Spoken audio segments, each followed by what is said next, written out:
प्रयागराज में माघ मेले के साथ कल्पवास शुरू हो गया है। हमारे शास्त्रों में इसकी विशेष महत्ता है। माघ मेले में हमारे अघोरी बाबा भी काफी चर्चा में रहते हैं। इन अघोरी बाबाओं की दुनिया हमेशा से रहस्यमयी रही है। शमशान, शव और शिव से उनका बहुत खास रिश्ता होता है। हर अघोरी अपने पास नर कपाल जरूर रखता है, इसी में खाता पीता है। इनके पास इंसानी नरमुंड भी होता है।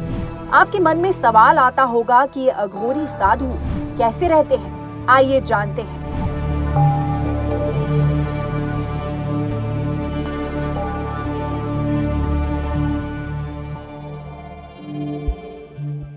अघोरी बाबाओं की दुनिया इतनी रहस्यमय होती है कि हर कोई इसके बारे में जानकर अचरज में पड़ जाता है। अघोरियों के पास नरमुंड होता है जिसे वो हमेशा पास रखते हैं।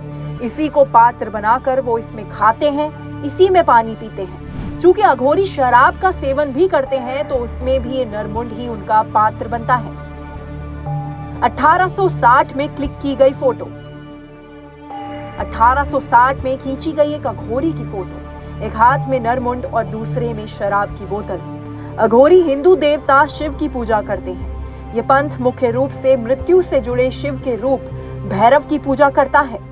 अघोरी मूर्ति पूजा नहीं करते, बल्कि अधिक एकाग्रता का अभ्यास करने के लिए ध्यान और शराब पर निर्भर रहते हैं। आमतौर पर वो भारत के शमशान स्थलों के बीच रहते हैं, जहां भगवान शिव और देवी काली मां का निवास माना जाता है। अघोरी नरमुंड यानी मानव खोपड़ियों का भोजन के पात्र के रूप में इस्तेमाल करते हैं।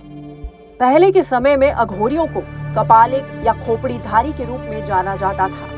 ये नाम उन्हें इसलिए दिया गया क्योंकि वे धार्मिक समारोह के दौरान खोपड़ियां साथ लेकर घूमते थे। ऐसा माना जाता था कि खोपड़ी भगवान शिव का प्रतिनिधित्व करती थी। उनके बीच ये माना जाता है कि इसे लेकर जाने से सौभाग्य आएगा।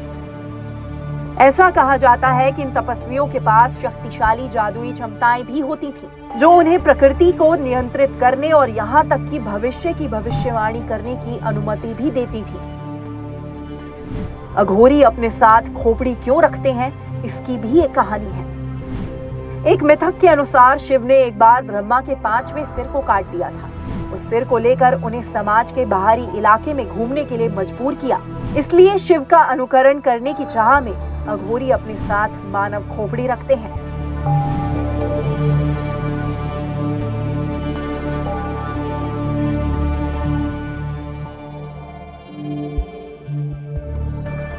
ये भी माना जाता है कि अघोरी इस विश्वास के कारण मानव खोपड़ी रखते हैं कि मृत्यु के बाद मृतक की जीवन शक्ति खोपड़ी के शीर्ष में चिपकी रहती है।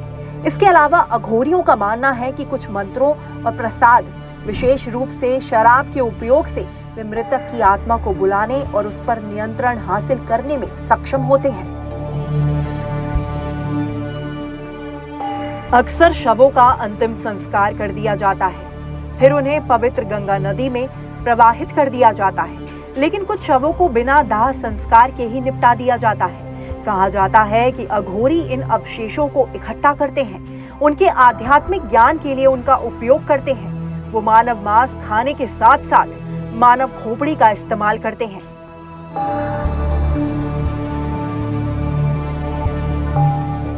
दावा किया जाता है कि कुछ पंथ के सदस्य शवों के साथ यौन क्रिया करते हैं ताकि उन्हें अलौकिक शक्ति मिल सके। ऐसा माना जाता है कि ये शक्तियां उन्हें काला जादू करने में सक्षम बनाती हैं, जिसका उपयोग उन्हें दूसरों पर करने से रोका जाता है। अघोरी भौतिक वस्तुओं से दूर रहते हैं, अक्सर निर्वस्त्र होकर घूमते हैं। अघोरी अपनी जड़ें 17वीं सदी के शुद्धतावादी बाबा कीनाराम से जोड़ते हैं, जिनके बारे में कहा जाता है कि वे 170 वर्ष की उम्र तक जीवित रहे। बनारस में अब भी इनका मठ और मंदिर है। बताया जाता है कि शिव के 5 स्वरूपों में से एक रूप अघोर भी होता है। अघोरी बनने की सबसे पहली शर्त है मन से घृणा को खत्म करना। जिन चीजों से मनुष्य जाति घृणा करती है उन्हें अघोरी अपनाते हैं। अघोरी शब्द का संस्कृत शब्द में मतलब होता है उजाले की ओर।